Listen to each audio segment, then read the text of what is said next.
Bon, pour lutter justement contre le harcèlement à l'école, vous avez une méthode radicale. Oui, parce que le harcèlement, ça a toujours existé, hein. Ça peut même commencer dès le primaire, c'est terrible. Puis quand ça marche bien, on peut passer du harcèlement à l'étape au-dessus, à l'étape raquette. Bah oui, pourquoi pas pendant qu'on y est. Parce que le gamin qui se fait harceler, insulter ou bousculer, qui se fait terroriser, en fait, il n'en peut plus.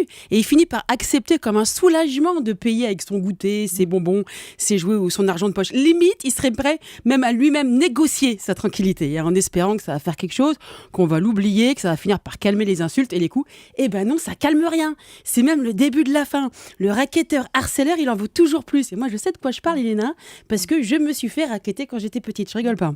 Non, c'est vrai. Ouais, la seule chose qui a calmé le jeu, c'est quand finalement j'en ai parlé à mon père et qu'il s'est pointé à l'école et qu'il a chopé la gamine entre quatre yeux. D'un coup, elle avait affaire à plus fort qu'elle. Parce que le problème, c'est qu'on n'ose pas en parler aux grandes personnes.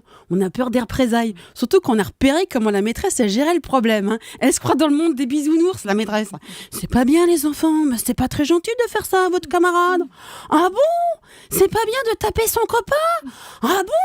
Ça lui fait mal ? Bah, c'est pas bien de lui piquer son goûter non plus. Ah mince, je savais pas, oh zut. Oh zut. Ben oui, c'est vrai que c'est pas très sympa quand on y pense. M'en rendez pas compte, hein. C'est parce que je suis un enfant. Les mecs, c'est vrai, c'est vraiment une tâche, la maîtresse. C'est complètement con. Elle pense que je sais pas, que c'est pas bien de taper l'autre bolos. La grosse tâche. On peut y aller franco. Elle va nous faire la morale pendant 10 minutes. Et après, c'est bon pour recommencer. Il suffit juste d'être un peu plus discret, de lui faire vraiment peur ou vraiment mal à l'autre pour qu'il se la ferme. Voilà, c'est tout. Alors moi, du coup, forte de mon expérience, j'ai compris, mais chacun fait comme il veut.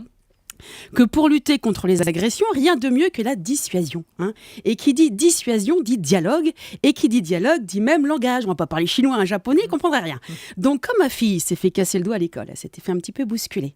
J'y suis allée direct un matin dans la classe et j'expliquais très calmement, avec des mots très simples, que le prochain qui touchait à un cheveu de ma fille, même tout petit son cheveu, même un poil, j'ai envie de dire, je le collerai contre le mur. Mais comme ça, sans haine, avec le sourire, dans la joie et la bonne humeur. Alors, Pauline a eu un peu la honte.